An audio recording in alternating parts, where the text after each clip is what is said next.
Hai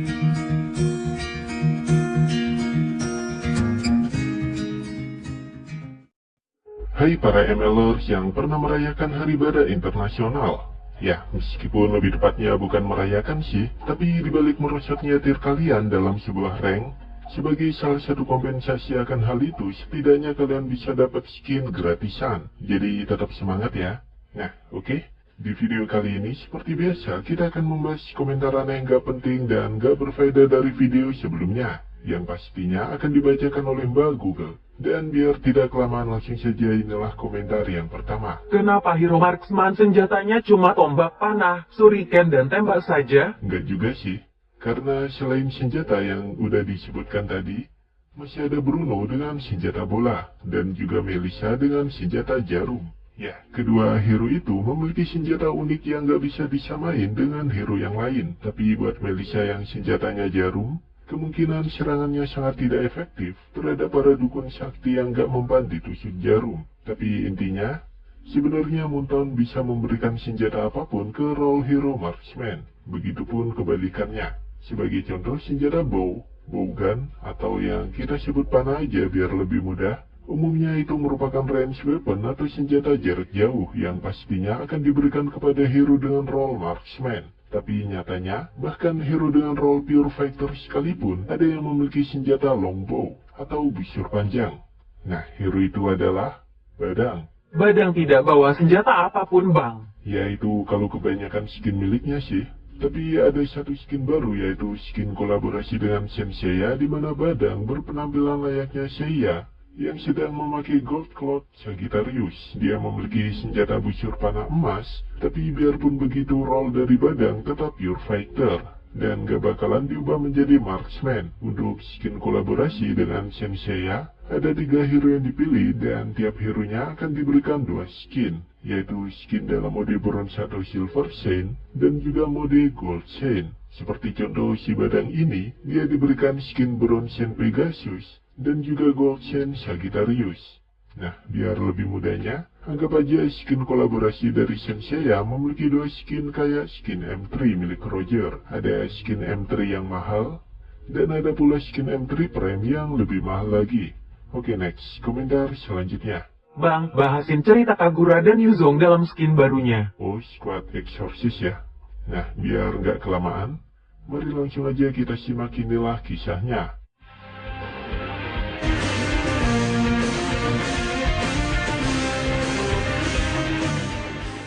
Di sebuah kota modern yang penuh dengan gedung tinggi menjulang, di mana saat itu tengah terjadi beberapa kasus orang hilang mendadak secara misterius, yang bahkan polisi setempat pun belum bisa mengungkap apa yang sebenarnya terjadi. Dan saat itu, Kagura yang sedang bersama dengan Yuzong pun tengah menyelidiki hal itu, tanpa menyadari jika dalang dibalik semua itu adalah orang yang ada di dekatnya. Sementara identitas dari Kagura adalah seorang anggota dari perkumpulan pengusir roh jahat yang memiliki payung keramat, di mana di dalamnya terdapat semacam roh penjaga yang dalam bahasa perdukunan disebut Khodam. Sedangkan Yuzong merupakan seorang eksorsis yang paling senior, dan dialah yang menjadi guru spiritual dari Kagura. Karena selain memiliki kemampuan untuk merubah dirinya menjadi manusia roh naga, Yuzong juga memiliki semacam benda keramat yang bisa membawa mereka ke dimensi para roh, sehingga keadaan di sekitarnya yang sebelumnya adalah perkotaan, kini berubah menjadi tempat yang dikelilingi tebing dan juga pegunungan, serta dihuni oleh banyak roh jahat. Dan saat para roh jahat itu mendekat untuk menyerang mereka berdua, Yuzong mulai serius dengan melepaskan kekuatan naga miliknya. Begitupun dengan Kagura yang memunculkan roh penjaga miliknya. Hal itu pun dilakukannya agar bisa melenyapkan para roh jahat itu. Bersambung. Oh, cepet, Bang. Ya kan cuma trailer aja, Mbak. Karena saat ini, kisah dari Squad Exorcist belum dirilis, baik itu sinematiknya maupun comic story.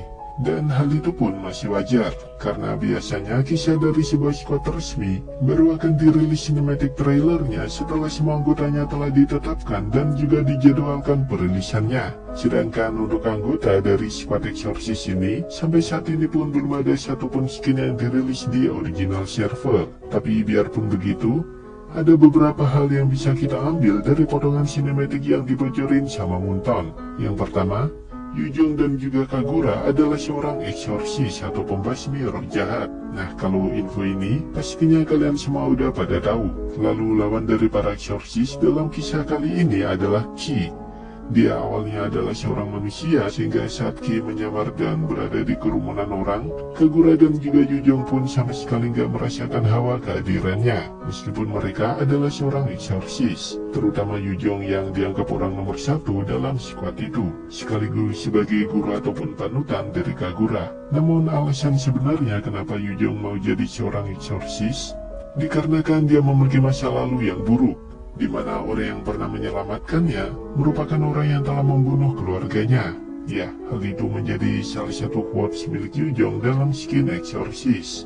Dan orang yang melakukan hal itu kepada Yujong udah pasti adalah Qi, yang kini membuat onar di kota dengan menculik jiwa dari para penduduk kota melalui pasukan kegelapannya yang bernama Soul Eater atau sang gelap jiwa. Selain Yujong, anggota selanjutnya dari perkumpulan pembasmi iblis ini adalah Kagura, yang memiliki payung keramat di mana di dalamnya terdapat roh wanita pelindung yang bernama Tokuyo. Entah apa keterikatan antara Kagura dengan roh penjaga itu, hanya saja dalam quotes-nya, Kagura mengatakan jika dia memiliki hubungan yang gak bisa dipisahkan dari Tokuyo. Dan dalam kisah kali ini, Kagura merupakan murid dari Yujong, dan Kagura pun menganggap Yujong sebagai guru spiritual yang hebat dan juga menganggapnya sebagai eksorsis terkuat. Lalu apakah benar Yuzong merupakan ketua skuad eksorsis ini? Kalau hanya dari info yang setengah-setengah ini, di mana hanya dimunculkan Yujong dan juga Kagura aja, hal itu masih belum bisa dipastikan.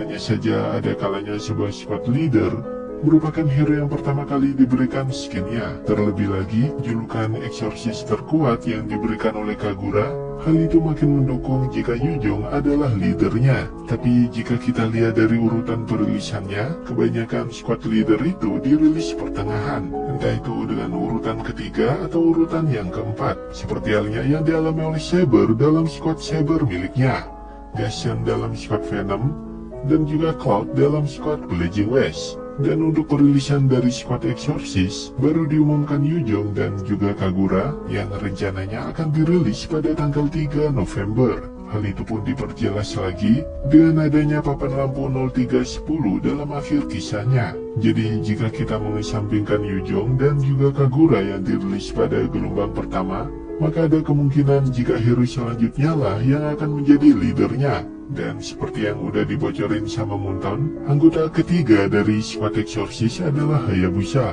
si ninja bayangan yang kini akhirnya memiliki satu tema dengan Kagura. Meskipun bukan skin couple sih, tampilan dari skin Hayabusa pun masih belum fix dipilih.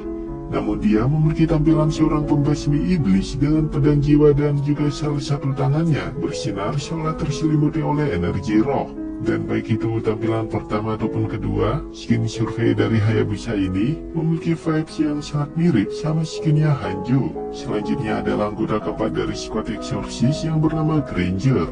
Meskipun dia sendiri bukan hero yang berasal dari KDA Riverlands, namun Munton memilih Granger sebagai anggota squad eksorsis yang keempat dikarenakan Granger memiliki role yang belum dimiliki oleh 3 anggota sebelumnya.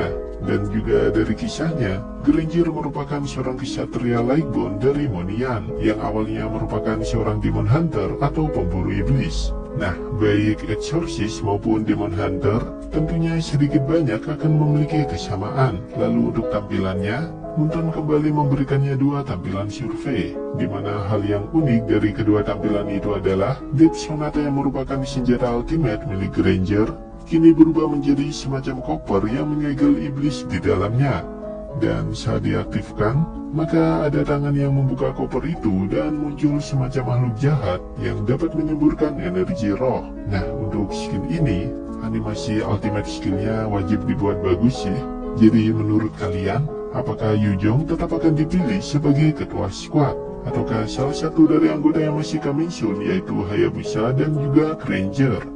Atau bahkan kalian menganggap jika ketua squad eksorsis adalah anggota kelima atau anggota yang terakhir?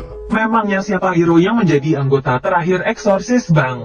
Nah, itu juga yang belum tahu, Mbak. Hanya saja untuk saat ini, muncul beberapa spekulasi jika anggota kelima adalah Alucard, yang dikenal sebagai Demon Hunter nomor 1 di Monian Empire. Selain itu, dengan munculnya Alucard, maka Granger nggak akan menjadi satu-satunya hero yang berasal dari luar Cadia Riverlands. Tapi itu cuma spekulasi aja ya. Bisa aja Munton memberikan plot twist di mana hero yang dipilih adalah Cyclops, karena dialah hero yang pertama memiliki skin Exorcist. Atau bisa juga Munton gak akan merilis hero yang kelima, atau dengan kata lain, squad Exorcist hanya terdiri dari 4 hero. Ya, apapun itu masih bisa terjadi selama Munton belum memberikan info yang fix. Nah, jadi buat kalian terutama player yang Sultan, persiapkan diamond kalian di bulan Oktober, karena akan dirilis skin Exorcist. Lalu ada skin kolaborasi dengan Senseiya, dan juga skin spesial Halloween. Nah, sampai di sini dulu pembahasan yang cukup ngambang dari Squad Exorcist. Dan tidak lupa saya ucapkan terima kasih banyak buat kalian semua yang telah menonton video ini.